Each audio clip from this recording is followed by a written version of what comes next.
నమస్తే అండి, welcome back to our channel journey with Sai all tips. రోజు కూడా అండి మన ఛానల్లో మనం వరాహి అమ్మవారి గురించి తెలుసుకుంటూ ఉన్నాము. ఎన్నో పూజలు పరిహారాలు చేస్తూ ఉన్నాము. అలాగే ఈరోజు చూడబోయే వీడియో ఏంటి అని అంటే అండి, ఈరోజు చాలా శక్తివంతమైన అమావాస్య అండి.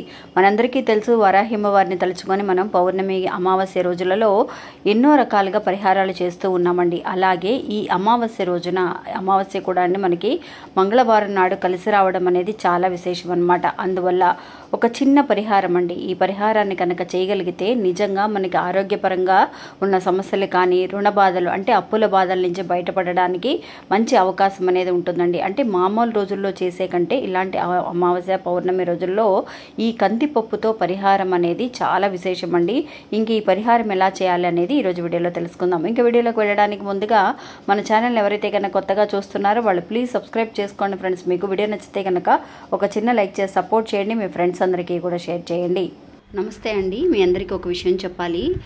నా జీవితంలో ఎన్నో సమస్యలతో బాధపడుతూ ఉన్నప్పుడు నాకు ఒక గురువు గారు పరిచయం అయ్యారండి. నాకున్న సమస్యల్ని ఈ గురువు గారు చాలా ఈజీగా ఫోన్ ద్వారా ఆయన కొన్ని పూజలు చేసి మన సమస్యని పరిష్కరించడం అనేది జరిగింది. అందువల్ల మీకు ఎలాంటి సమస్యలు ఉన్నా కూడా, అంటే ప్రేమ, పెళ్లి, సంతానం, ఆరోగ్యం, విదేశీ ప్రయాణం, కోర్టు సమస్యలు, భార్యాభర్తల మధ్య సమస్యలు, మానసిక శారీరక సమస్యలు, పర్సనల్గా మీ సమస్యలు అనేవి ఎలాంటివి అయినా సరే వెంటనే పరిష్కరిస్తున్నారండి. ఇంకా ఆయన పేరు కోయిదర సుబ్రహ్మణ్యరాజు గారండి. ఆయన ఫోన్ నెంబర్ 9347293375 అండి. ఇంకా ఇప్పుడే ఆయనకి కాల్ చేసి మీ సమస్యల్ని ఇట్టే పరిష్కరించుకోండి. మీ అందరికీ కూడా ఒక విషయం అండి, అంటే మనం కొత్తగా శారీ బిజినెస్ అనేది స్టార్ట్ చేశాము. నిజంగా అండి ఇంతవరకు కూడా చాలామంది అండి శారీస్ తీసుకుంటున్నారు, చాలా బాగా ఆదరిస్తున్నారండి. ఇదే ఆదరణతో కూడా మీరు మన ఇన్ని రోజులు కూడా ఈ రెండు ఛానల్స్ని ఎలా అయితే కనుక ఆదరిస్తున్నారో అలాగే ఈ ఛానల్ కూడా ఆదరించండి. మీకు శారీస్ కావాలి అని అనుకున్న వాళ్ళు నాకు ఈ వాట్సాప్ నెంబర్కి మెసేజ్ చేస్తే కనుక నేను శారీస్ అనేది సెండ్ చేయడం అనేది జరుగుతుంది. అంతేకాకుండా ఈ ఛానల్ని కూడా మీరు సబ్స్క్రైబ్ చేసుకొని చూడండి ఫ్రెండ్స్. మీకు నచ్చితే కనుక ఒక చిన్న లైక్ చేసి సపోర్ట్ చేయండి. ఇంకా వీడియోలోకి వెళ్దామండి. సాధారణంగా అండి మనం ఎప్పుడూ కూడా వరాహి అమ్మవారిని తలుచుకొని మంగళవారం, శుక్రవారం విశేషంగా చేస్తూ ఉంటాము. అంతకంటే విశేషమైన రోజులు ఏంటి అని అంటే అమావాస్య, పౌర్ణమి. ఈ రోజులు మాత్రం అమావాస్య, పౌర్ణమి మాత్రం మీరు అస్సలు మిస్ అవ్వకండి. నిజంగా వరాహి అమ్మవారిని తలుచుకొని కానీ ఈ రోజు అండి ఇంకొక విషయం కూడా ఏంటి అని అంటే కందిపప్పుతో చేసే పరిహారం అనేది అమ్మవారికి విశేషంగా చేస్తూ ఉంటారు. అంతేకాకుండా కుమారస్వామికి అండి, సుబ్రహ్మణ్య స్వామికి ఆయనకి భూమి అంగారకుడు అనే పేరు ఉందన్నమాట. ఆయనకి భూమికి సంబంధించిన విషయాలు కానీ, లేదంటే కనుక మనసుకు సంబంధించిన విషయాలు ఈ పౌర్ణమి రోజున కానీ, అమావాస్య రోజున కానీ నిజంగా మనకున్న ఒక మనసులో అనేక రకాల ఆందోళనలు ఉంటూ ఉంటాయండి. అలాంటి ఆందోళన వల్ల ఆరోగ్యం అనేది మనకి క్షీణిస్తూ ఉంటుంది. అలాంటి ఆందోళన అనేది తగ్గించగలిగే శక్తి అనేది ఇలాంటి ప్రపంచానికి ఎక్కువ శక్తి కలిగే రోజులు అంటే అమావాస్య, పౌర్ణమి రోజుల్లో ఉంటాయండి. అందువల్ల ఎవరైతే కనుక ఆరోగ్య సమస్యలతో బాధపడుతూ ఉన్నారో, రుణ బాధలతో బాధపడుతూ ఉన్నారో వాళ్ళందరికీ కూడా ఈ రోజు చేయబోయే ఈ పరిహారం అనేది చాలా బాగా ఉపయోగపడుతుందండి. ఇంకా ఈ అమావాస్య గడియలు ఎప్పుడు మొదలయ్యాయి అనేది చూద్దామండి. ఈ రోజు అంటే 24వ తారీఖు మంగళవారం నాడు మనకి సాయంత్రం అండి 6:55 నుంచి ఈ అమావాస్య గడియలు మొదలయ్యాయి. ఇంకా రేపండి బుధవారం సాయంత్రం వరకు కూడా ఈ గడియలు అనేవి ఉన్నాయి. కాబట్టి ఈరోజు ఎవరైతే కనుక అక్క మాకు ఈ పరిహారం చేయడానికి కుదరలేదు అని అనుకున్న వాళ్ళు రేపైనా సరే మీరు చేసుకోవచ్చండి. కానీ ఈరోజు రాత్రిపూట నిజంగా ఎప్పుడు కూడా అమావాస్య, పౌర్ణమికి మన రాత్రిపూట ఎక్కువ శక్తి అనేది ఉంటుంది. కాబట్టి ఈరోజు చేయడానికి రాత్రి 12 గంటల పైన చేసుకోవచ్చు. ఇంకా కూడా ముఖ్య విషయం, మీరు కుజహోరా సమయం మంగళవారం కాబట్టి కుజహోరా సమయంలో మీరు చేసుకోవడానికి ప్రయత్నించండి. అంటే 8 గంటల నుంచి 9 గంటల సమయంలో చేసుకోండి. ఇంకా అలా కుదరలేదు, మ్యాక్సిమం ట్రై చేసామక్క, మాకు దీనికి కావాల్సిన వస్తువులు మాకు ఈరోజు లభ్యంగా లేవు అని అనుకున్న వాళ్ళు రేపైనా సరే మీరు చేయొచ్చు. హోరా సమయం అనేది రేపు బుధవారం అండి, ఇంకా కూడా మంచి రోజే. రేపు హోరా సమయం ఉదయం కానీ మధ్యాహ్నం కానీ మీరు చేసుకోండి. ఇంకా ఈ పరిహారానికి కావాల్సింది ఏంటి అని అంటే కందిపప్పు అండి. మీ ఇంట్లో ఉన్న కందిపప్పు నేను డెమో కోసం ఇట్లా చూపిస్తున్నాను. మీ ఇంట్లో ఉన్న కందిపప్పు డబ్బాలో అయినా సరే మీరు ఈ పరిహారాన్ని చేయొచ్చు. నిజంగా కందిపప్పుతో చేసే పరిహారాలన్నీ కూడా సక్సెస్ అవుతున్నాయని చాలామంది చెప్తున్నారండి. అక్క ఇంతకుముందు చెప్పారు కందిపప్పు మీద దీపాన్ని వెలిగించాలి అని, అమ్మవారి ముందు నేను అలా చేశానక్క, నాకు మంచి రిజల్ట్ వచ్చింది అని.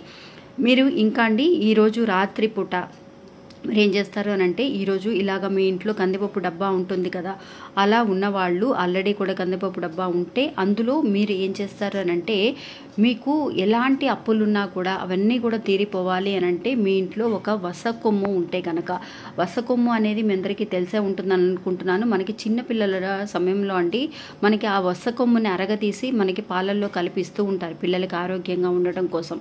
అలాగా చాలామంది అక్క వసకొమ్ము అంటే ఏంటి అని కూడా అడుగుతున్నారండి. మీ ఇంటికి పక్కన ఉన్న ప్రొవిజన్స్ షాప్లో అయినా సరే ఆన్లైన్లో కూడా మీరు వసకొమ్ము అనేసినా కూడా వస్తుందండి. అలా వసకొమ్ము లేదక్క మా దగ్గర దొరకదు అని అనుకున్న వాళ్ళు ఇంకొక ఆప్షన్ ఏంటి అని అంటే పసుపు కొమ్ము అండి. ఈ రెండిటిలో కూడా ఈ రోజైనా సరే రేపైనా సరే ఈ రెండిటిని అంటే వసకొమ్ము కానీ పసుపు కొమ్ము కానీ ఈ రెండు కనుక మీరు ఏదైనా సరే ఒక్కటైనా సరే మీరు రెడీ చేసుకోగలిగితే అండి నిజంగా చాలా పవర్ అండి, పవర్ఫుల్ అయిన ఒక రెమెడీ అనమాట. ఆ కందిపప్పు డబ్బాలో అండి ఈ వసకొమ్ముని ఒకే ఒక వసకొమ్ము కానీ పసుపు కొమ్ము కానీ మీ దగ్గర రెండు ఉంటే రెండు అయినా సరే మీరు ఆ రెండింటిని ఫస్ట్ అరచేతిలో పెట్టుకోండి ఫ్రెండ్స్. అరచేతిలో పెట్టుకొని మీకు ఎలాంటి అప్పులు ఉన్నాయా, లేదంటే కనుక ఒక ఆరోగ్య సమస్యలు ఉన్నాయా, ఒక ఆందోళన పడుతూ ఉన్నారా, టెన్షన్ అనేది ఎక్కువగా ఉందా, స్ట్రెస్ అనేది ఎక్కువగా ఉందా, ఏదైతే ప్రాబ్లం ఉందో అది మీకు తగ్గాలి అని చెప్పి మీరు ఆ వసకొమ్ముతో పసుపు కొమ్ముతో కానీ వసకొమ్ముతో కానీ అరచేతిలో పెట్టుకొని మీరు చక్కగా మీరు చెప్పండి ఫ్రెండ్స్. గుండెల దగ్గర పెట్టుకొని మీ మనసులో ఉన్న కష్టం అంతా కూడా ఆ వసకొమ్ముకి చక్కగా అబ్జర్వ్ చేసుకునే శక్తి అనేది ఉంటుందండి. అలా అబ్జర్వ్ చేసుకున్న తర్వాత పడుకునే ముందు ఆ డబ్బాలో ఆ కందిపప్పు డబ్బాలో పెట్టేసేయండి. అలా పెట్టిన తర్వాత ఇలా చేసాము ఈ పరిహారం అనేది ఎవరికి తెలియకుండా చేసుకోండి. చేసే ముందు కూడా ఎవరికి చెప్పకండి, చేసిన తర్వాత కూడా ఎవరికి చెప్పకండి. ప్రయోజనం అనేది పొందిన తర్వాత మీరు చెప్పండి ఈ ఫలితాన్ని. నిజంగా అంటే ఎప్పుడు కూడా ఒక రిజల్ట్ అనేది మనకి రావాలి అంటే ఫస్ట్ నమ్మకం అనేది మనకు ఉండాలండి.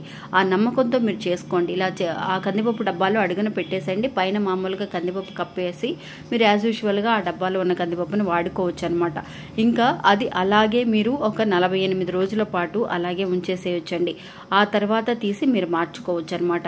లేదంటే మళ్ళీ వచ్చే అమావాస్యకైనా సరే మీరు మార్చుకోవచ్చు. ఇలా ఒకసారి చేసి చూడండి ఫ్రెండ్స్. నిజంగా ఈరోజు మంగళవారము ప్లస్ అమావాస్య కాబట్టి చాలా అద్భుతమైన రోజు అండి. కందిపప్పు పరిహారాన్ని చేసుకోవడానికి మంచి శ్రేయస్కరమైన ఒక రోజు అని కూడా చెప్పవచ్చు.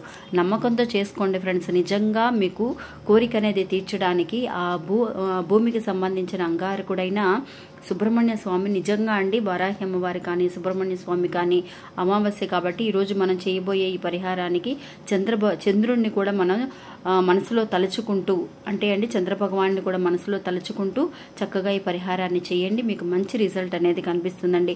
మీరు అలా చేసేటప్పుడు వారాహి అమ్మవారి మంత్రాలు కానీ లేదంటే ఓం శరవణ భవ అనే మంత్రం కానీ అనుకోండి. 27 సార్లు అనుకొని ఈ పరిహారాన్ని చేయండి. మంచి రిజల్ట్ కనిపిస్తుంది. ఇంకా ఇది ఫ్రెండ్స్ ఈరోజు మన వీడియో. ఈ వీడియో కూడా మీ అందరికీ ఎంతో ఉపయోగపడుతుందని అనుకుంటున్నాను. నచ్చితే కనుక ఒక చిన్న లైక్ చేసి సపోర్ట్ చేయండి. మీ ఫ్రెండ్స్ అందరికీ కూడా షేర్ చేయండి. అంతేకాకుండా చాలామంది సబ్స్క్రైబ్ చేసుకోలేదండి, చేసుకోకుండా చూస్తున్నారు. అందువల్ల చాలామంది ఇంకా కూడా నోటిఫికేషన్ రాలేదేంటక్క ఈరోజు అని అడుగుతున్నారు. ఒకసారి చెక్ చేసుకోండి. సబ్స్క్రైబ్ చేసుకున్నామా, ఆల్ అనే బటన్ని క్లిక్ చేసామా అనేది. మళ్ళీ ఇంకొకళ్ళు మళ్ళీ కలుస్తాను. అంతవరకు సెలవు. నమస్తే. జై వారాహి.